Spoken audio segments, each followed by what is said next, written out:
بسم اللہ الرحمن الرحیم۔ قربانی کا جانور قبلہ رخ لٹا کر پہلے اس دعا کو پڑھیں۔ انی وجہت وجہی للذی فطر السماوات والارض حنیفا وما انا من المشرکین۔ ان صلاتی ونسکی ومحیای ومماتی للہ رب العالمین۔ میں نے ہر باطل سے جدا ہو کر اپنا منہ اس کی طرف کیا جس نے آسمان اور زمین بنائے، اور میں مشرکین میں سے نہیں ہوں۔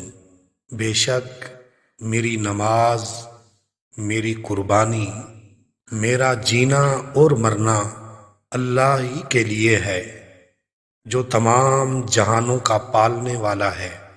اور ذبح کرنے سے پہلے اللہم منک ولک پڑھیں اور بسم اللہ اللہ اکبر کہہ کر جانور ذبح کر دیں۔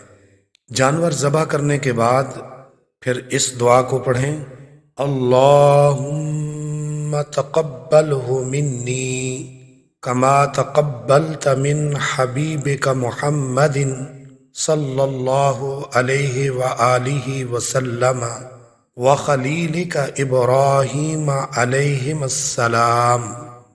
اے اللہ، اس قربانی کو مجھ سے قبول فرما جیسے تو نے اپنے حبیب حضرت محمد صلی اللہ علیہ وآلہ وسلم سے اور اپنے خلیل حضرت ابراہیم علیہ السلام سے قبول فرمائی۔ اگر کسی اور کی طرف سے ذبح کر رہا ہو تو منی کی جگہ من کے بعد اس شخص کا نام لیں۔